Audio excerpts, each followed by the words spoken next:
Parker here, and I am going to take you through my back workout. As promised, I'm going to deliver.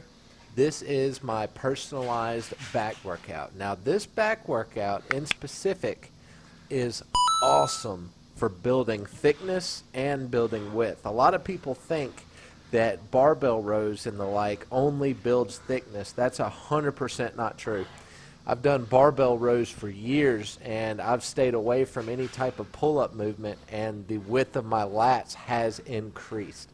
There's no denying it. Now, it's easy to say, okay, well, one's good for this and one's good for the other.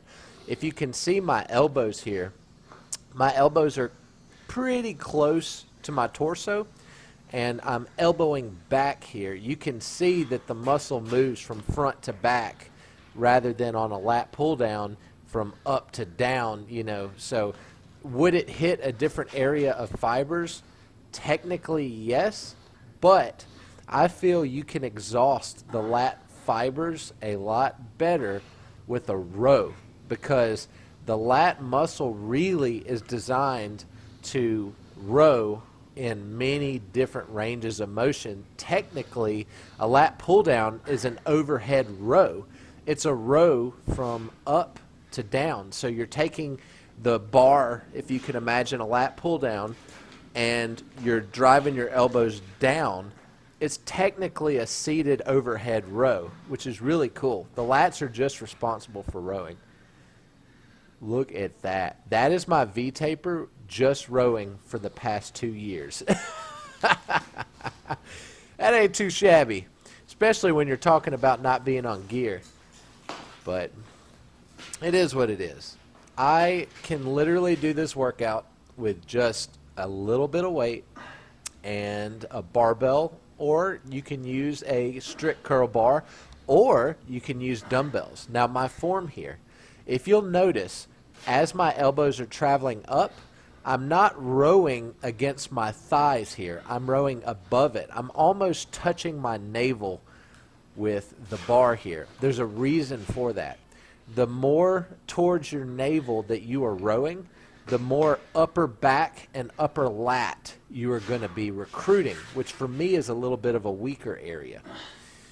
So the lower you row, if you've watched my previous back video where I'm just slinging 315, I am rowing against my thighs, and 100% of that movement is going to be targeted in the lower lats and the thickness of the lower lats, primarily over the upper back. So here I'm trying to incorporate a little bit of both. I want upper lat, and I want thickness, and I want to make sure that I'm getting a good range of motion and really, really hitting these muscles hard.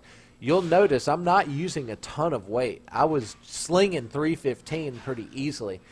In this video, I lost my wrist strap, so I'm going to have to order more. Amazon link in the description if you want to purchase the kind that I use. It would help support the channel. But this is all I could hold on to, really. So it was a plate and a 10 on each, or a quarter. Yeah, it was a plate and a quarter.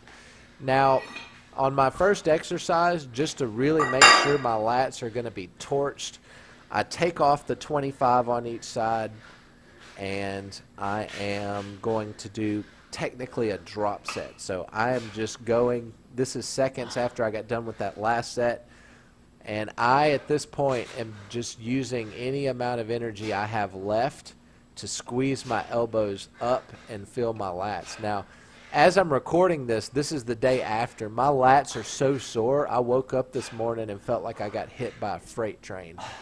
So this stuff really does work. Give it a go.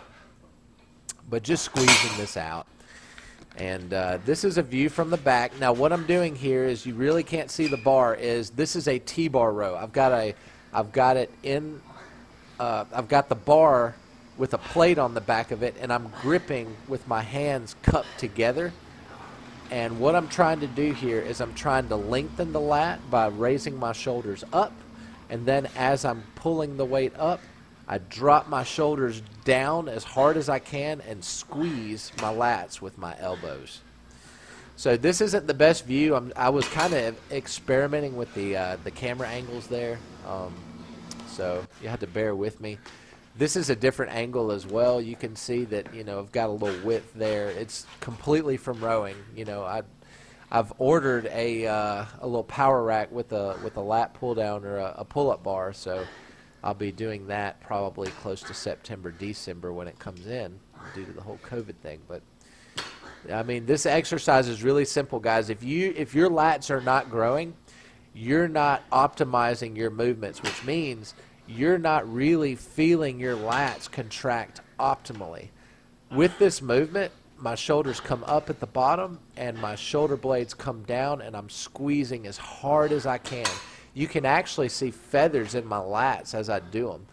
And it's really, really simple. Here's a better example. So this is a one-armed row. You can do this with a dumbbell, or you can do the bar like I'm doing. So as I go down with the movement, see my shoulder drop forward? That is lengthening the lat. And as I contract back, I am closing that distance, and I'm elbowing back and pulling my shoulder down as hard as I can. And that's a hard concept to get. I mean, watch the video a couple of times. Really make sure you get it, because as soon as you internalize that, you're not limited on how much back you can develop. And that even goes with the traps. That's part of the reason I never work traps, is because I have such a sharp mind-muscle connection with them and my lats. There's really no need to work them. So I bit the bullet, guys. I'm doing shrugs. I'm sorry. Please forgive me. But if I were to do shrugs, you know, this is just a demonstration. I only did one set just to demonstrate on the video. If I were to do them, there's not a lot of range of motion here, guys. I am literally focusing on allowing my lats to drop as low as they can. I feel them, and then I squeeze them up ever so slightly. I imagine shoving them into my ears, my elbows, and it's really not a lot of movement there. However, again, my traps are so sore this morning, you know, doing this video, it is ever so obvious that it works. And I'm only using 135. Like, I was so sweaty, it was like 99 degrees yesterday, no joke. So I'm just sweating like a pig. But I lost my grip on this barbell. So what I chose to do was pick up dumbbells. This is what I would do if I couldn't do shrugs. And when I was first starting bodybuilding, about the first, you know, probably about 6 or 7 years in, when I finally started working traps, dumbbells are a lot easier to manage. You don't have to worry about grip. Now with these, you're not trying to upright row it. You're more trying to get it above your chin and your nose. And using your hands, you can keep the weight moving, and you can get the weight above your chin and your nose. And that motion right there, when it goes higher, is going to be responsible for making the traps work. Now this is kind of a side view. You'll notice right at my shoulder, as I do this up, you'll see the trap knot up and roll back. That is just helping the trap thickness from the front view. I wouldn't do these for trap thickness in the back. I would strictly do them if you're lacking in the front and you want that nice pillow-shaped look to your physique. This is something you can do with just very little weight, so give it a go. All right, guys, that is the video. Hope you guys enjoyed. Thank you for watching. Also, don't forget to subscribe if you haven't done so already. Follow me on Instagram, where I post several times daily. And pay attention to the next video. Watch these videos that I've linked up here. They are great, and they're only going to help you. Hope you enjoyed these workouts as much as I enjoy making them. And remember, it's just the cardio talking. Catch you on the next calf video. Love you.